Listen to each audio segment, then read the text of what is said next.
welcome to another segment of Western Wisconsin Journal.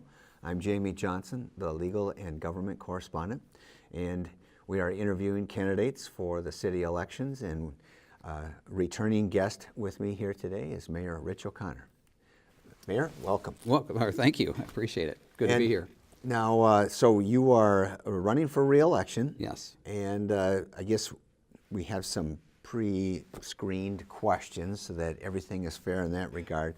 And we want to give you an opportunity to answer all 10 questions. So we're going to start right off with, tell the folks, maybe there's a few viewers out there that haven't seen you with the prior times you've been on the show, but Sure.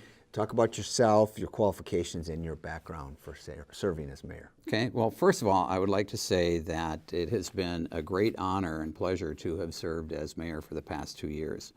And I am running again because there's a lot that we've begun that just has not been finished yet, and it's going to take another term to get it done. And I think that we've got the beginnings of some great things happening in Hudson, and I really would like to be in office to be able to see those things come to fruition. So having said that, my background is my wife Cindy and I moved our family over here in 1999. Our oldest daughter, Jenny, was in college at the time, but our two younger, Richie and Casey, were still in school. They started first and third grade when we moved over here, and part of the reason we came here was because of the great school system that we have here in Hudson.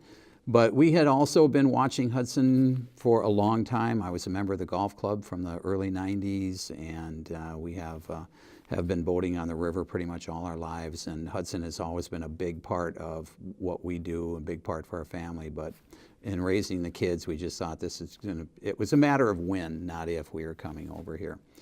So it's a little bit about our family. My background is pretty much, it has to do with budgets, numbers, managing. I spent 12 years in the Minnesota legislature as a state representative representing the east side of St. Paul. I sat on the Ramsey County Board of Commissioners. I had put time in.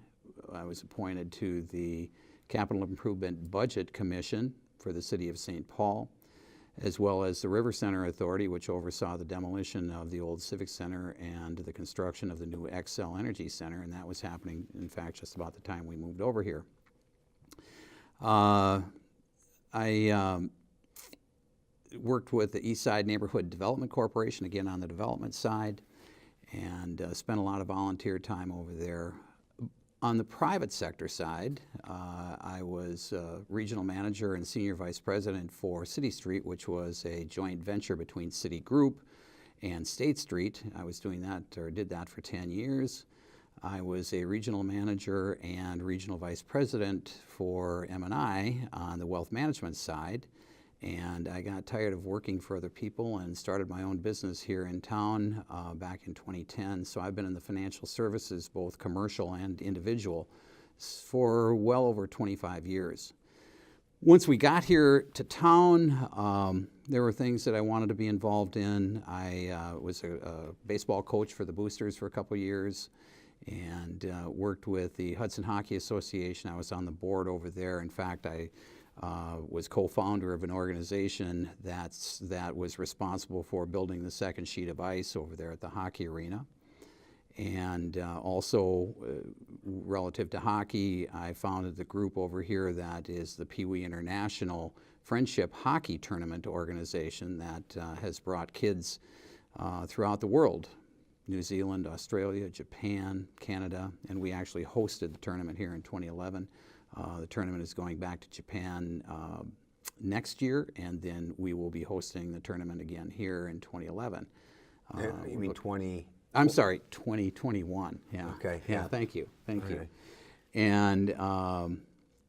And then I've served on the library board for a few years, quite a few years now. I chair that board. I served on the Hudson Hospital Foundation board for, I think, 12 years, and was the chair of that for a while. And I also currently sit on the Hudson Library Foundation board, as well as putting in my 2 years, coming up on 2 years as mayor. So again, my qualifications are, a lot of it has been in government, a lot of it has been in volunteer work to our community, or the communities that we've lived in, and it all has to do with budgets, numbers, and management. Okay.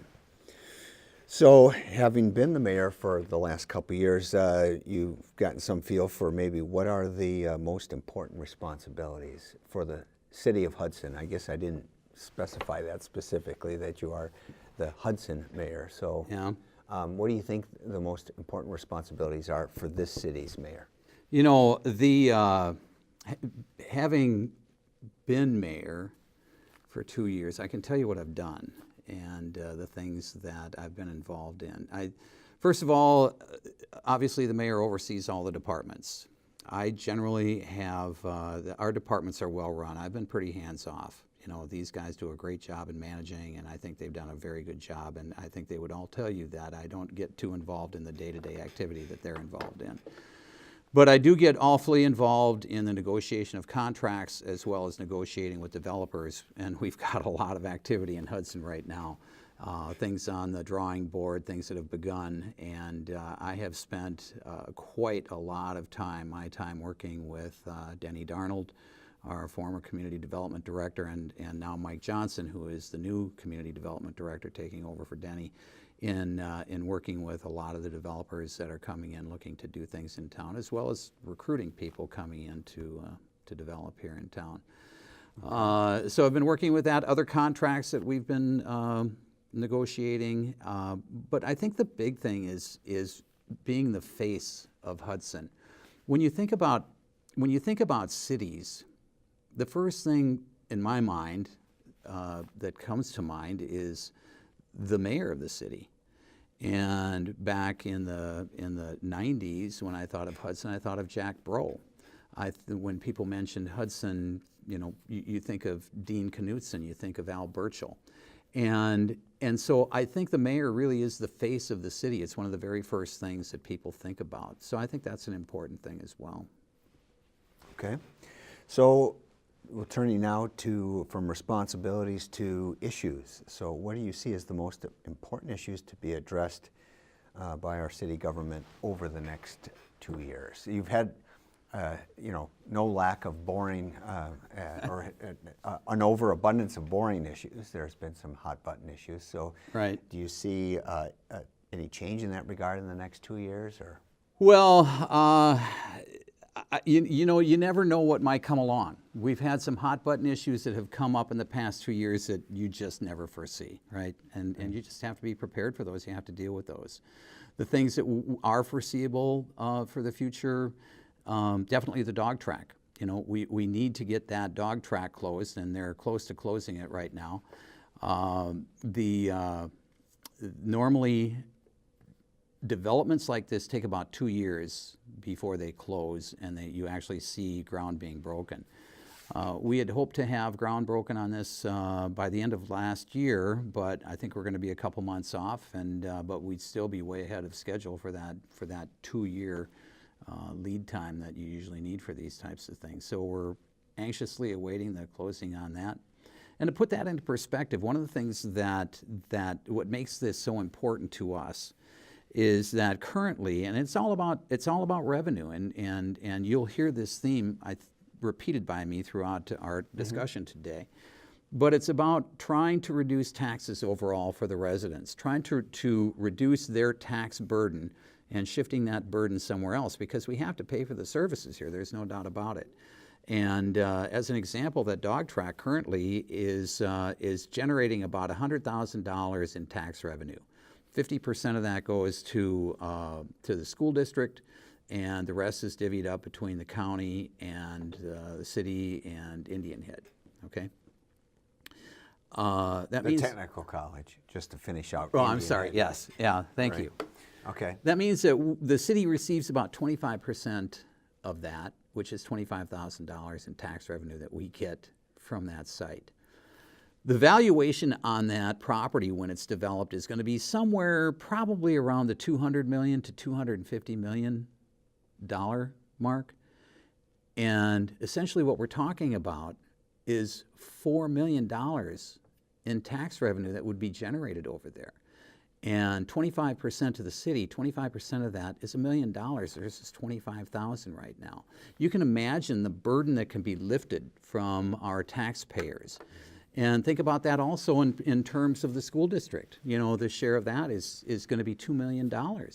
And that's how important it is that we continue to look at development opportunities like that, where we can move that burden away from our homeowners, away from our residents of the city, and over to business. So again, you'll hear that theme, I'm sure, repeated, but that's at the top of my list right now. We need to get that done. Other things are downtown development. We're talking about another TIF district, tax increment finance district for downtown. There are things that are being proposed right now that we probably would need another tax increment finance district for. And a number of developers are all of a sudden taking a look at properties that have been idle for some time, or perhaps other properties that haven't been as productive perhaps as they could be. And everything that we've heard so far, everybody that we've talked to relative to any of this development is consistent with what our town should be, what it should look like. And you know, we need to continue to grow to some extent, but we have to make sure that it's consistent with the type of identity that we've had in the past. So downtown development is big. EMS, there's no question about it, it's a big issue. And I know it's a question that's going to be coming up a little bit later, but we've got to come to some resolution to how we are going to deliver EMS services. The quality of service has got to be maintained, and if not enhanced, and we just have to figure that out. I'm going to look at my notes here a little bit because Sure. we do have a lot going on. Parking is a big issue for downtown. We can't continue to develop downtown and enhance what we have downtown without addressing the parking issue. And the parking is another separate question. Yep, exactly. All right. Infrastructure, of course, is another issue that we're going to be working on, and that's another separate question, I think, as well. But we have got to be looking, we've got Hanley Road is going to be worked on here this year. Vine Street is going to be completed, I think, in 2019, scheduled for. And we have a wastewater study that's going to be done, completed in March, and then they're also looking at the overall water situation. That part of the study is going to be completed in a couple more months. But infrastructure, of course, is a big thing as well. We have got to look at annexations, which are going to be an issue and also a question, so I'll leave that alone for now. The lakefront development is another piece that we need to be looking at. One of the things that you have heard me say, and I will say this time and time again, I don't get tired of saying it, maybe people get tired of hearing me say it, but we're a river town. And I like the idea that our identity is as a river town. When you go along the river, well, back in the old days, the river was the front door to every one of these cities. St. Paul, Minneapolis, Stillwater, Bayport, Afton, Hudson. And at some point in time, when the railroads came through and other roads were being built, all of a sudden, the waterway became a second thought, an afterthought, and we turned our backs to the waterway. That's our greatest resource that we have next to the people of our city. And I really want to make sure that when people think of Hudson, they think of this as being a river town. So there are some things that I think that we could do down there that can help enhance, once again, our identity as just that, a river town. Comprehensive plan is going to be big as well. We need to, and that's coming up. We talked about that in the last campaign. And we've laid the seeds for the next comprehensive plan to be designed, and that obviously is going to take into consideration all of the development things that we've talked about, and take a look at some of the opportunities that we might have in expanding our borders a little bit, our boundaries. Okay. I think those are the big ones. Is there anything I missed? No, I think that you've touched on them all, and we're going to tackle next, you're talking about, you mentioned reduced taxes in the most important issues, but do you see areas where the city could reduce spending without reducing services? You know, I said this in the last campaign, and I'll say it again. I think we're pretty lean. That's not to say that there aren't efficiencies that we might be able to take advantage of, but we've got some serious issues with our levy limit. You know, most people don't understand this. The state actually imposes a limit on how much we can tax. You certainly understand that, being on the school board. Our neighbors understand that because they are at levy limits in the town of Hudson, where now they've actually had to borrow money in order to do infrastructure work with their road maintenance and things like that. It's a shame that they have to do that. North Hudson is at their levy limits. This is St. Joe is at levy limits. And what that means is they don't have the ability to be able to fund some of the services and employees perhaps that are required for running these municipalities. And we're in jeopardy right now of hitting levy limits. We're probably 2 years away from that, the way we're going right now, which again is important. It emphasizes the importance of trying to expand our tax base through going out to commercial and trying to expand our opportunities in those directions. So when we talk about services, we have to bear that in mind. We have to look out to the long term. Are we going to be able to sustain the things that we do, given the restraint that we're under that's been placed upon us by the state?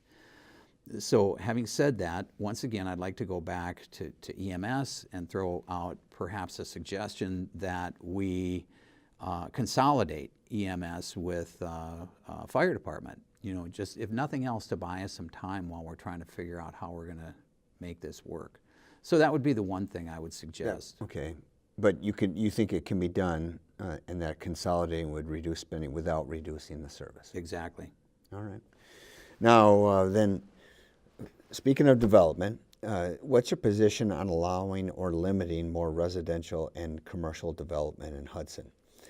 You've already expressed your preference for commercial. Does that mean that you want to see more limits on residential development in Hudson? No, not necessarily more limits, but again, what most people don't realize is that we've pretty much hit the wall. I mean, we're at our boundaries right now. We've got the Carmichael Ridge development over at the old golf course that is, you know, nearing completion. I think it's gone a lot quicker over there than they thought it was going to as far as sales of those homes. And once that's done, for the most part, we don't have room to expand within our city limits, we don't have room for additional single-family housing projects anymore. We might have some one-offs here and there with a couple different lots that might be available, but as far as a big project, for the most part, we're done. And so should the city then annex more land if we're at that's our limits? Good question. So what most people don't realize is that single-family homes are revenue neutral to the city. A lot of people think that this big project out there at Carmichael Ridge means that we've got a lot of additional tax revenue coming in. And that's probably true to some extent, but we also have got a big obligation now as far as maintenance. And the additional maintenance costs to take care of the roads, to do the snow plowing and other things out there, are going to eat up all of that additional tax revenue. Therefore, when we say single-family housing is revenue neutral, that's what that means. Now, business, on the other hand, that's where the biggest bang for the buck is. So back to your point, does that mean that if we want to expand residential opportunity here for people, do we need to annex? The answer is yes, if we're going to. And that's a decision that we have to make at the council, and that's one of the issues that I mentioned we have before us. We've got to figure out what we're going to look like and what we want to do. Now, our comprehensive plan, the way it sits right now, already takes into consideration annexation of the Atwood property, which is on the southwest corner of Carmichael and Vine, right. The big farmland that's over there across from the county building. So should that be commercial or residential? Well, I think that they're currently planning, and I think they're close to closing on that building or on that property, but I think they're planning a combination of both. I think along the roadway, you'll see commercial retail development, and I think back toward the Stone Pine area, you're gonna see more residential back in there. I think probably 70 units, something like that.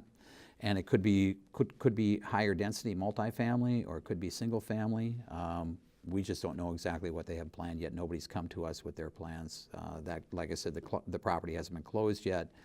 I understand that they're talking about closing fairly soon on it, but nobody has come to us yet to talk about annexation. Most people think that that property is already part of the city limits of Hudson. Most people do, Yeah. right.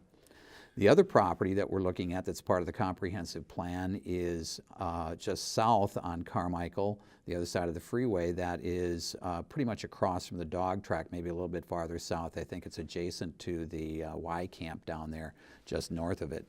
And that's also in consideration in the current comprehensive plan, and that would be, again, both commercial and residential. I'm thinking that that would probably be a higher density residential. And by the way, multifamily, higher density residential adds revenue. Okay, that's a revenue plus. That's not revenue neutral like single family housing is. And why is that? Just because of the density. You take the same lot and put more people in that space. There's less road to plow. Exactly. Okay. Exactly. Oh, if I could just to finish on that, Carmichael Ridge, there's, I've been told by our Public Works Director that that adds 7 more cul-de-sacs to our road maintenance, and just in snow plowing alone, that's at least an hour per cul-de-sac.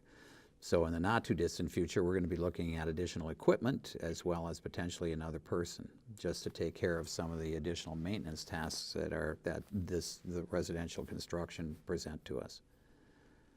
All right. And how many units are at Carmichael Ridge? I'm saying like probably about 140, I think 150. So all the taxes off that 140, that just goes just to plowing the roads? Well, over time, that's what's going to happen. Not just plowing roads, no, but other maintenance out there. You're going to have street maintenance and things like that. Currently, all the maintenance is being taken care of by the association, by the builder, but once they're all done, then that falls back to the city. Okay.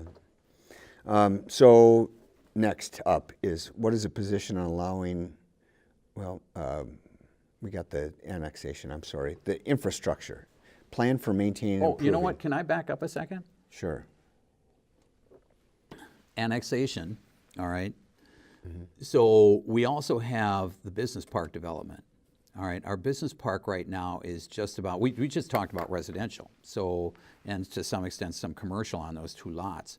But we also need to be looking at expanding our business park. Okay, so the business park right now is just about completely filled up.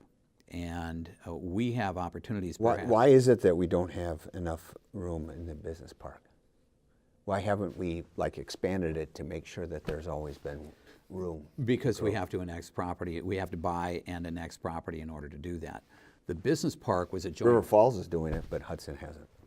Yeah, they have. Well, they just started their park not too long ago because they saw how successful ours was. Okay. And so they got into the business not too long ago. But yeah, they've absolutely made the statement that they're coming up to our border. They want to expand that business park as far north as they can go. And that means that if we are going to expand our commercial business tax base, we're going to have to annex property to go south in order to do that. And I think that we need to do that, frankly. In the past, we had a joint venture for this business park with Xcel Energy, and they have gotten out of the business of that. We were one of the few that actually paid them off. The rest of them defaulted or were forgiven the amount of money that was lent to them. Right now, it's my understanding that our business park is sitting on about $2 million that they've made off the sale of the properties over there at the current business park, and that they are looking at going either south or east or both in order to expand. You mean jump the highway going east? Right. Okay. Right. Anything else more on annexation? then? No. Give you your chance. All right. Now let's talk about maintaining and improving what we do have for infrastructure, or what we may need for infrastructure. Is it sufficient in Hudson, or are we set? Is the long-term plan good enough, or why or why not? Infrastructure currently is sufficient for our needs. Okay, we have rolling 5-year plans that are constantly looking at road maintenance and planning ahead for different things with roads. And by rolling, you get a couple, 2-3 years into it, and then you extend it another 2 or 3 years. Exactly, right. Okay. And that's why we're talking about Hanley coming up this summer, Vine Street coming up in 2019.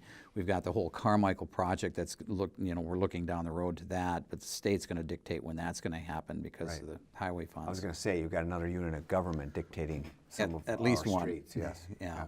And so, but given where we're at currently with our boundaries, we're good as far as infrastructure. We just have to maintain. But also taking into consideration everything that we just talked about with future development perhaps, we have to take a look at what our needs are going to be and whether we have the resources to be able to fulfill those needs or if we have to do something different. Obviously, the biggest questions are wastewater treatment and just water in general. And so every time we talk about any type of development, that's the first question that is asked is what is the impact relative to wastewater treatment? We have right now about a third capacity left at our treatment facility. There are going to be some technological upgrades that can come our way that will free up a little bit more capacity as well. We have a wastewater treatment study that is coming in. I just referenced that a little bit ago. It's supposed to be the beginning of March, and then the water study coming soon after that. Right now, we're good with the wells that we have. We're good with the wastewater treatment facility that we have. But when the dog track comes online and when these other properties that have been considered for annexation in our comprehensive plan come online, we're going to be starting to really dig into that, eat into the capacity that we have left over. Mm-hmm. And so one of the biggest considerations, I think, for our new comprehensive plan is if we really believe that we should be doing these other annexations, what impact will those have potentially on the services that we have available, the facilities, that we have available right now? And are we going to have to create, expand, build new facilities, wastewater treatment in particular, in order to accommodate that? One of the things, of course, that's being considered is potentially a wastewater treatment facility up the hill, up at the very end of the business park where the quarry is right now, and they're going to be done with a certain element of the business park where that they're quarrying, and that might be a good spot for that. And not included in this question is parking infrastructure. It's a whole separate question, but so you believe the city has well-utilized outside consultants when it comes to infrastructure needs? Yeah, yes, I do. That's one thing. Of course, we don't have in-house that can help with some of the analysis that needs to be done on those, and we have relied heavily on outside consultants for those things. So, and parking being one of them. We definitely have come up. We know that we have a parking deficit downtown right now in the 300 to 350 stall range. Some of that was taken care of with just restriping some of the parking areas on the streets that had no striping, and therefore people were kind of parking willy-nilly and taking up 2 or 3 spots when you could be getting more cars in. I think we picked up about I could be wrong on this, but I think like 17 parking spots, something like that way. We are working on an RFP right now to be bringing different types of meters in where you have just the electronic stand, that type of thing. Under consideration would be extending hours for parking meters into the evening for the folks that are coming in for the restaurants, expanding or extending the days to include Saturday as well for the people coming to town on Saturday. And likely to be an increase also in the total cost of parking down there. At any given time, 10 to 20% of our meters are malfunctioning. Something's got to be done, and that's going to be part of the. I don't know. It doesn't add parking stalls, but it's going to be providing some revenue, hopefully, to help us alleviate some of the other parking issues.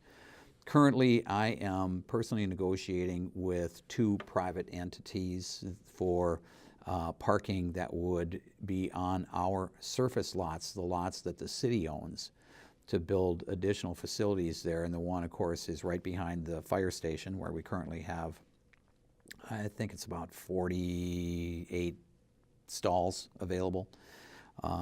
We would be going up and trying to create some additional stalls. I'm also talking with another entity that is looking at the lot next to the Wells Fargo building, our other surface lot over there, and again building a facility that would put more parking stalls in. Going up? going up. Okay. So maybe another future great location for viewing the fireworks then. Yeah, exactly. All right. Anything else more on downtown parking? Because I wanted to. No, I think that's it. All right. So now I'll circle back. EMS. I Yep. can't skip that. So, what are your ideas on how to financially sustain the EMS and then solve the staffing problems at the same time? Okay. Well, first of all, I mean, just by asking the question is a recognition that we do have a problem with EMS. I don't think anybody could say that we don't right now. And we are having staffing issues, and we are having finance issues, and our staffing has been going down for several years. The number of people that we actually have on our roster, the number of people that are available to work shifts, and our costs are going up. A lot of people don't understand why, but just in a nutshell, just probably the biggest reason they're going up is the fact that the baby boomer blip is now moving over to the Medicare side, and up to that point that they reach Medicare age, they have been covered by insurance. And insurance, this is an important piece, insurance is paying at a rate of more than twice for reimbursement than Medicare. And so when those reimbursements are being halved, it creates a big problem. When you have all these baby boomers moving over to Medicare, it creates a very big problem. So you're not necessarily increasing the number of runs. You're just not getting reimbursed at the rate you want. That's right. That's part of it. The EMS issue is not unique to Hudson. Every place in our county, not every place, well, probably every place, but many places, many of the municipalities in our county, throughout the state, as well as throughout the country, are facing the same crisis that we're facing. And many of them are looking at trying to get out from under the cost of these services.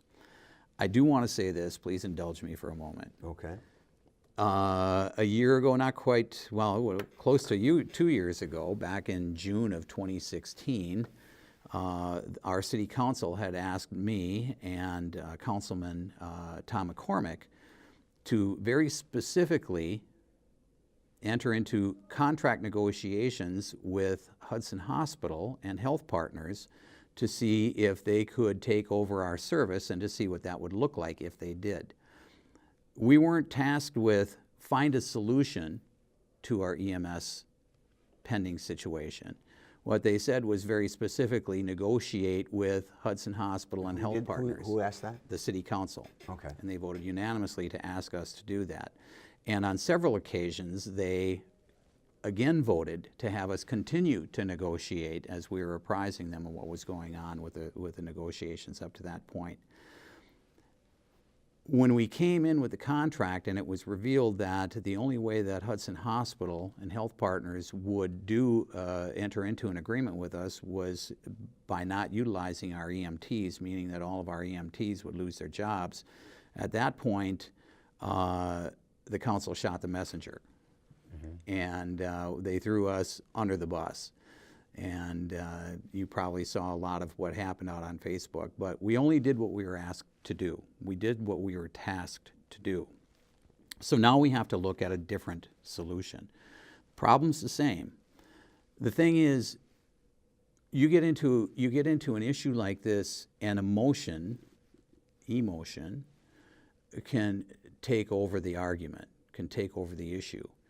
But once the emotion subsides, the facts still remain. The facts haven't changed. And the facts are we've got a very difficult situation ahead of us right now for EMS. And as I said earlier, I would think that, well, first of all, nothing can be taken off the table. Every potential solution to this problem has got to be discussed and looked at. Nothing can be taken off the table. And one of the things, as I mentioned earlier, that I think would buy us some time is to consolidate fire and EMS. Mm-hmm. And I think that could, through some efficiencies, reduce our overall cost as well as buy us time. And I think that would be one of the things that I would be asking the council to take a look at least for the short term. Long-term fix is going to be a lot more involved. And unfortunately, as I mentioned before, because of our levy limit problem, we don't have a lot of time. So we need to come to a solution to this very quickly. All right, moving along then, what sort of redevelopment should take place in Lakefront Park? Well, once again, this is one of my favorite areas. I love the river. I love the fact that we're a river town. I really want to broaden the whole concept of us as a river town. And and a lot of that has to do with the park that we have. We have a gorgeous park right now. We've got a great resource. You look out in that bay at any given time on the weekend, there are 100 anchors out there. And those people want to come into town, and we would love to have them in town. And we have to accommodate that somehow. We need to try to bring them in. I'm proposing what I call a boardwalk that would run along the wall down there that would rise and fall with the water, that would help people come in and anchor, or not anchor, but tie off, and then be able to walk into town to access all the amenities that we have here in our great city. The dike itself is just a great unutilized resource. It's got to be, half a mile long, right? Mm-hmm. And the things that we could do with that as people are walking, other people just go out for walks, riding their bikes, whatever, to have little stations along the way, little stopping off spots, maybe little carts, retail, utilize that beach down there a little bit better. I know that it had been proposed by the Rotary that we put in some type of facility down there where we would have bathrooms and canopy and things like that. And those are the things that we need to take a look at. We did, once again, hire a consultant to take a look at that. It was, I think, pretty prominent in the paper, some of the things that were suggested. And we need to take a look at some of those suggestions and help, like I say, once again, enhance our image as an identity as a river city. So you're looking at all options then, yep. And not taking anything off the table when it comes to redevelopment. I will say this also, that right across the street from Lakefront Park, we've had properties there that, as I said, the term I used was underutilized. Maybe the owners of the property don't feel the same way, but some of those owners right now are also starting to consider what they're going to do with that property because they like what's happening. And they like the idea that we're discussing right now, a tax increment finance district, and that property will, I'm very confident in the next month or two we're going to see some proposals for better utilization of that property. Okay, we're up to the last question and almost out of time. So what other issues do you feel the council needs to address? We've clicked off, I think, most of the ones that you mentioned, the downtown and lakefront and commercial development, EMS, the parking, the infrastructure annexation. Is there any other that you feel the council needs to address? No, I don't think so. That's a pretty hefty menu. We've got a lot on our plate, and as we said when we first started out, I think it was on tape, maybe it was before, but the unexpected is what defines these administrations. We've already seen over the last 2 years some unexpected issues come up, and obviously is a very, very serious issue. And so we need a little time to be able to deal with the unexpected as well, because it's bound to come. There's no question. And the serious issue you're talking about, are you talking about? EMS. Oh, the EMS, okay. Definitely. All right. Well, very good. And finally, you had mentioned about tax incremental financing. Mm-hmm. And since we have about a minute, just that's what the dog track has already been approved, and it hasn't been closed yet. So that's still got to close, and then it takes about, 17, 18 years? Well, by law, we can go 27 years. And but we have projected, and Ellers is our bonding authority on this, and our consultant, and they believe, in their terms, conservatively, they think that we can pay that off, close it out in 17 to 19 years, and that would be great. It would be good if we could fill that thing up even quicker and do it quicker. The business park was paid off in 12. And that means then that for those 12 years, or in the case of the Eller's estimate, 18, 19, then there's no taxes coming in during that time, but then it starts coming in after that? Taxes still come in. It's just that they're applied. They're frozen at what they are right now, but then we also get an increment from that. So based upon what the value of the property is in any given year, 70, 80% of that, what would have been tax revenue would be pumped back into the project, but the city negotiates for a part of that increment, and that means The city gets it, but the other entities don't? Or do they? Like the school and the Indian Head and... I'm going to see what I can do to keep it with the city, but Yeah, okay, all right. Sounds good. And then, so you feel that there's room for another TIF then for the downtown? Right, absolutely. Okay. It's based upon total valuation, the number of the amount of property that can be available for TIF, and I think it can't be more than like 12% or something like that. So we're well within the guidelines for that. Okay. Statutorily. Very good. Well, I want to thank you for coming down. And Thanks for having me. It's always good to be here. It's always good to talk with you. Thank you, Mayor O'Connor, and thank you for watching another segment of Western Wisconsin Journal. Be sure to vote on April 3rd, right? Right, Tuesday, April 3rd. Thank you, and thank you for watching.